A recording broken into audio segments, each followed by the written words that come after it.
Ang lahi ni Reuben. Ikalimang kabanata. Si Reuben ang panganay na anak ni Israel. Pero dahil nakipagtalik siya sa isa sa mga asawa ng kanyang ama, ang karapatan niya bilang panganay ay ibinigay sa mga anak ni Jose na kanyang kapatid. Kaya hindi siya inilista sa talaan ng lahi nila bilang panganay na anak. Kahit mas makapangyarihan si Huda kaysa sa kanyang mga kapatid at ang pinuno ay nagmula sa kanyang lahi, ang karapatan ng pagkapanganay ay ibinigay kay Jose. Ito ang mga anak na lalaki ni Reuben na panganay ni Israel, sina Hanok, Palyu, Hezron at Carmi. Ito ang mga angkan ni Joel, sina Shemaya, Gog, Shimei, Mikas, Reaya, Baal at Beera. Si Beera ang pinuno ng lahi ni Reuben nang binihag sila ni Haring Tiglat-Pileser ng Assyria. Ito ang mga kamag-anak ni Beera na naitala sa talaan ng kanilang mga angkan ayon sa kanilang lahi. Si Jeiel na pinuno, si Zacarias at si Bela na anak ni Azaz na anak ni Shema at apo ni Joel. Ito ang lahi ni Reuben na tumira mula sa Aroer hanggang sa Nebo at Baal-Meon. At dahil dumami ang kanilang hayop doon sa Gilead, tumira sila hanggang sa silangan sa tabi ng ilang na papunta sa ilog ng Euphrates. Nang si Saul pa ang hari, nakipaglaban sila sa mga Hagreyo at tinalo nila ang mga ito. Sinakop nila ang mga tinitirhan ng mga Hagreyo sa buong silangan ng Gilead. Ang lahi ni Gad.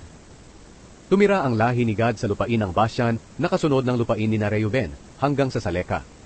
Ito ang lahi ni Gad, si Joel na siyang pinuno sa Bashan. Ang sumunod sa kanya ay si Shapham. Pagkatapos ay sina Janai at Shaphat.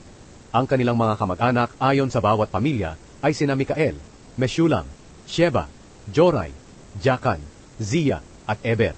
7 silang lahat. Sila ang mga angka ni Abihail na anak ni Huri. Si Huri ang anak ni Jaroa at apo ni Gilead at apo sa tuhod ni Mikael. Si Mikael ay anak ni Jeshishai at apo ni Jado at apo sa tuhod ni Buz. Si Ahi na anak ni Abdiel at apo ni Guni ang siyang pinuno ng kanilang pamilya. Tumira sila sa Gilead doon sa Bashan at sa mga baryo sa paligid nito at sa buong pastulan ng Sharon. Nailista silang lahat sa talaan ng mga angkan noong panahon ng paghahari ni Jotam sa Huda at ni Jeroboam sa Israel. May 44,760 sundalo sa mga lahi ni Reuben, Gad, at sa kalahating lahi ni Manase. Sinanay sila para sa labanan at mahusay silang gumamit ng mga pananggalang, espada at pana. Nakipaglaban sila sa mga Hagreyo, Jetureo, Naphiseo at Nodabeo.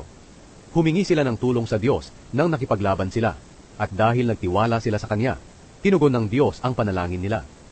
Kaya pinagtagumpay sila ng Diyos sa mga Hagreyo at sa mga kakampi nito.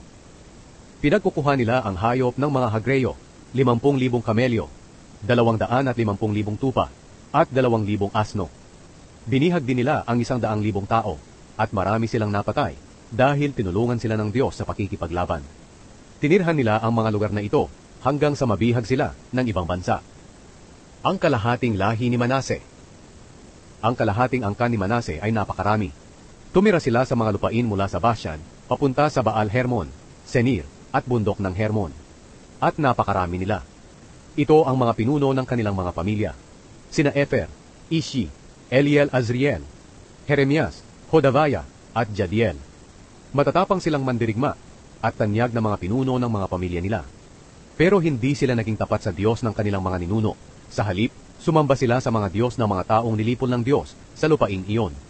Ito ang dahilan kung bakit niloob ng Diyos ng Israel na lusubin sila ni Pul na hari ng Assyria na siya ring si Tiglat-Pileser. Binihag ni Pul ang mga lahi ni Reuben at Gad, pati na ang kalahating lahi ni Manase, at dinala sa Hala, Habor, Hara, at sa ilog ng Gozan, kung saan doon sila naninirahan hanggang ngayon.